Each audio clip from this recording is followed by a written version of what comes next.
הניסים, ועל הפורקן, ועל הגבורות והתשובות, ועל המלחמות שעשית לאבותינו בימים ההם בזמן הזה.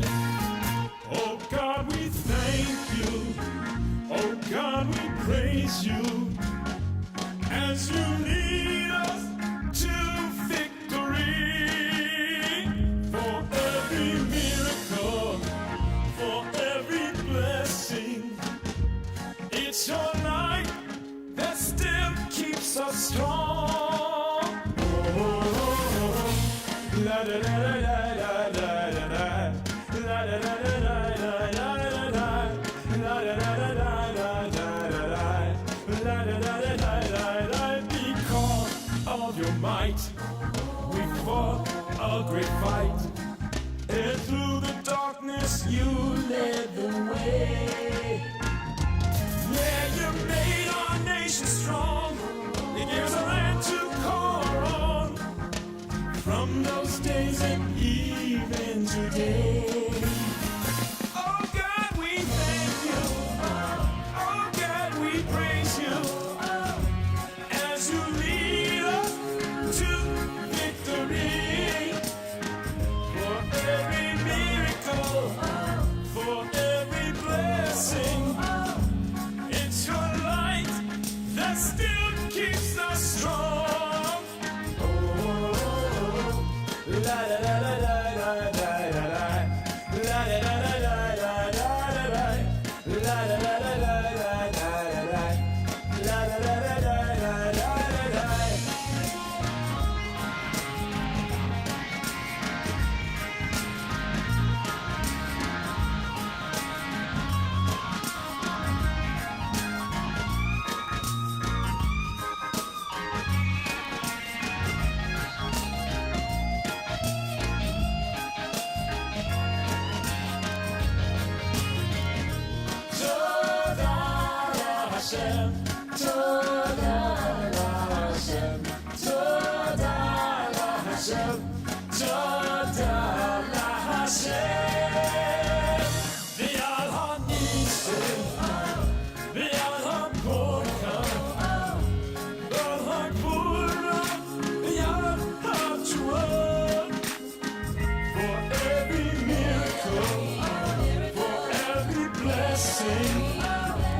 It's your light that still keeps us strong. Oh God, we thank you. Oh God, we praise you as you lead us to victory. For every miracle, for every blessing, still keeps us strong.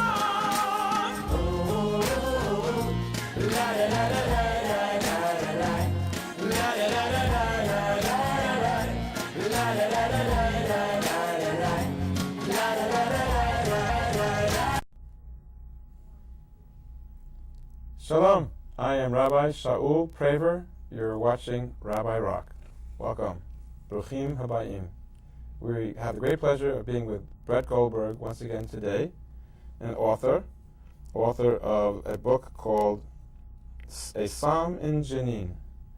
And Brett made Aliyah to Israel in 1981.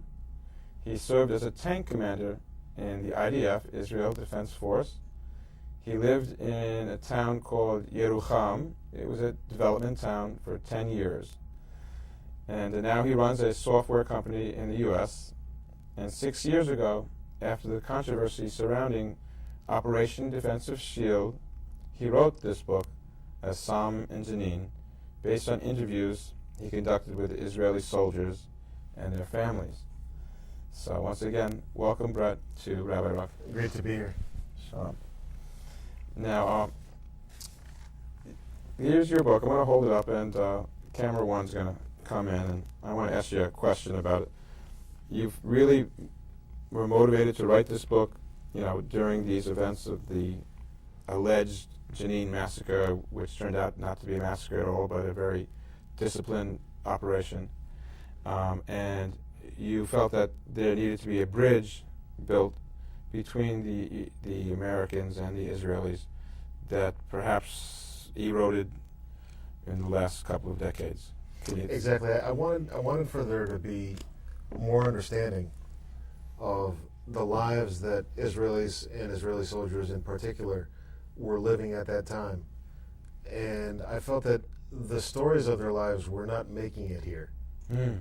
What it was like to have to extensively debate whether or not it's safe to take your children to a movie theater. You know, the kind of house arrest that Israelis were living in leading up to the Park Hotel bombing, and also the kind of rigorous self-examination to which the Israeli soldiers subject themselves. Yes. In every military situation that they pass through, and I think that none of that story was being told here, and so I wanted Americans to have a vantage point. Now, you were Israeli. You're once an Israeli soldier, always an Israeli soldier. What was it like in your basic training, the discipline, the training, the education? Well, we have something that's called To'al HaNeshek, which means purity of arms, which means that there are very, very stringent restrictions on when you're allowed to fire your weapons, and those restrictions are in effect today. And the fighting that took place in Jenin was extraordinary in that it took place at very close quarters, and in a very crowded area where there was still a significant civilian population that hadn't left the theater. And so the Israeli soldiers, in fighting the enemy, really had to closely scrutinize every situation and decide what was appropriate use of force. And in many cases, the arguments that they conducted with themselves were conducted on more of a Talmudic basis than on the basis of what's officially permissible and not permissible. So sort of like the higher standard even. Exactly.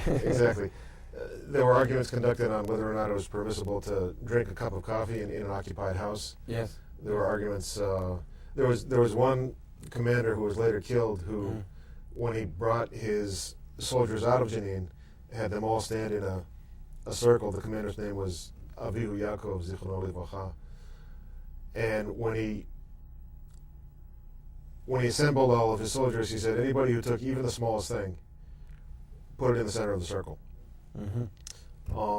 If anybody scribbled anything on any one of the walls, raise your hand.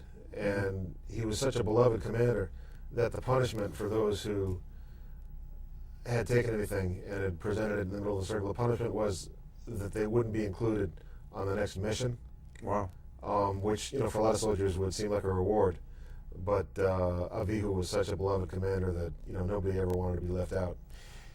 These standards are upheld. Obviously, they don't serve us well in terms of, we putting our young people into harm's way.